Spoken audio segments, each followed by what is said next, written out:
Hi everybody, it's Peter Schiff. It's Friday the 13th of November 2009. Welcome to the video blog. Well, gold finished another record week with a new record high, up another $15 an ounce today. The dollar finished on a sour note, down again. We're still managing to close above the 75 handle, but I think we're hanging on to that support level by a very tenuous thread. I would not be surprised to see us crash through that level as soon as next week.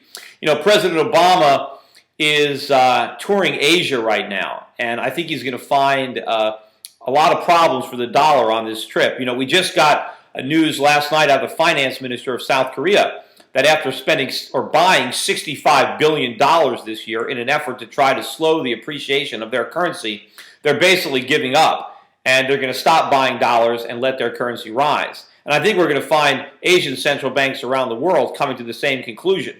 They've been throwing their own good money after our bad money, and they're going to stop this. And maybe they'll even figure out that, contrary to popular belief, it is not in their best interest to do this, that their economies will thrive if they simply detether themselves from the U.S. Titanic of an economy. And it's the American economy that's going to suffer when they come to their senses. Of course, in the long run, the sooner they come to their senses, the better, because they're going to figure it out eventually anyway. And the longer it takes, the worse our economy is going to get in the process. You know, one of the things that Barack Obama is going to try to do, at least this is what the media is saying, is when he goes to China, and he'll be there, next, or a couple days, is to try to convince the Chinese to let the Chinese RMB appreciate, to get them to get their citizens to spend more money. Well, we can't want that, because we're also telling the Chinese to support our budget deficits and our stimulus by buying our treasuries. Well, which is it? We can't want them to do both. Either the Chinese spend their money or they loan it to us. They can't spend it and loan it to us, right? They can't work miracles. So it's either the Chinese spend money or they lend it to Americans and we spend money. They can't have it both ways. Now, eventually they're going to figure out that it's better for their citizens if they get to spend their money themselves and enjoy all the products as opposed to letting us do it. But I'm sure behind the scenes, the president is actually telling the Chinese or begging the Chinese what he really wants, and that's to maintain the relationship between the dollar and the RMB so that the Chinese government is forced to create inflation at home to soak up all of our inflation and to keep buying our treasuries so he can keep financing the stimulus plans and the bailouts that's actually bankrupting our nation, but which he hopes will get him reelected. Unfortunately, he could succeed in bankrupting the country, but I hope he doesn't in his reelection. Hopefully we come to our senses before then. Also, on this lunacy of Obama and the double talk, apparently he is calling a summit on jobs, to create jobs. Now, this is pretty ironic because President Obama is the biggest job destroyer in this country. It's his policies that are destroying jobs. In order to have jobs, entrepreneurs need a profit incentive, and we need capital. You can't have a job without capital because workers need tools. They need, and what he's doing is destroying capital, creating disincentives to save with extra regulations and extra taxes. He's raising the cost of employment. So, he's killing jobs. I wrote an article about this on my website at Europac.net. It's this week's commentary. It's a great article on jobs, and so read it.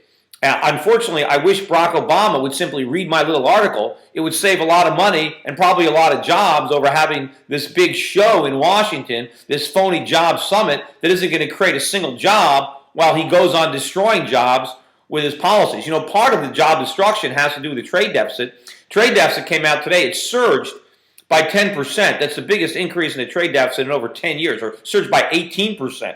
And there was an article in the New York Times this week that confirmed something I've been saying, that a lot of our GDP growth and our productivity growth has been an illusion, because what's really happened is American companies have outsourced their manufacturing abroad, but the statisticians still count the production as if it took place in the United States, and so the GDP is higher than it really is. And of course, they think we're producing more with fewer workers, so our productivity goes up. But the only reason we have fewer workers is because we fired them, because foreigners are doing the production instead. And so jobs are created abroad while we destroy them here. And the two are related. But until we stop pursuing these policies that are undermining our productivity, undermining our industrial base, and chasing capital out, we're never going to create jobs. You know, more on this government hypocrisy, or trying to have it both ways. A government agency came out today with a report on the housing market. And they had kind of an upbeat report. They said that the extension of the tax credits, these homebuyer tax credits, is going to stabilize the housing market. Now, what does that mean? Or stabilize home prices, they said. Well, what does that mean? Well, stable home prices mean home prices aren't going to fall. But wait a minute. Aren't the tax credits supposed to benefit home buyers? If the tax credits stop home prices from falling, doesn't that hurt home buyers? Wouldn't home buyers benefit from lower home prices so that they can buy the home for less money? The reality is all the benefits of the tax credits go to the home sellers because they get a higher price for their homes than they would have got absent the subsidies. So they should really call this a tax credit for home sellers, not home buyers. You know, it's the same deal with student loans, right? As I said in my other video, student loans don't benefit the students. They get stuck with a bill for a higher tuition. The student loan programs really benefit the universities that get away with murder, charging inflated tuitions that they never could have charged if the students didn't have access to all that credit. Now, also, I was watching on CNBC today as they were promoting an interview that they did with Warren Buffett and Bill Gates. And again, Warren Buffett is out there with nonsense cheerleading of the phony U.S. economy. I mean, first of all, he said that there are more investment opportunities in America than in the rest of the world. Well, obviously, I mean, that can't be. We're one country. How could there be more opportunities here than in the entire world combined? I mean, he knows that's not true. Why is he saying that? He's just trying to be positive.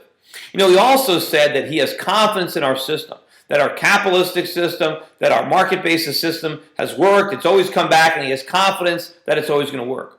Well, what system is he talking about? I mean, he's certainly not talking about free market capitalism with sound money and low taxes and low regulation, the system that built this country, because we don't have that system anymore. If he's confident in the system that exists today, where we have artificially low interest rates, creating asset bubbles, where we have an economy based on borrowing and consumption, not saving and production, where the government is micromanaging it from Washington, where we're bailing out companies that should fail, where the government is taking over our economy, that's the system he has confidence in? That system can't work. That system is doomed to fail, and Warren Buffett must know that, or, you know, he's not nearly as smart as I thought he was. Now, also, another thing I saw on CNBC today, Ron Paul happened to be on Squawk Box, and Steve Leisman was on there with him, and Steve Leisman's, you know, trying to discredit him by trying to say that Ron Paul, you know, is in favor of the gold standard, and Steve Leisman says, well, you really want to go back to the gold standard? You want to take us backward to a gold standard? Now, you know, what Steve Leisman doesn't understand is that it's not going backwards. It's actually going forwards. It's the paper money standard that's backwards. Paper money, irredeemable paper money doesn't work. Our founding fathers knew that. You know, Steve Leisman acts like paper money is a brand new invention, that we came up with it ourselves this century. We didn't. It was tried many, many times in the past, and it failed. Every time it was. Our founding fathers knew a lot more about history than Steve Leisman, and that's why they wanted to move forward to a gold standard, to sound money. You know, there's an expression, not worth a continental. That's the money that our founders were using prior to the revolution, or during the revolution, prior to the Constitution, and it collapsed. It lost 90% of its value, and it gave way to the expression, not worth a continental.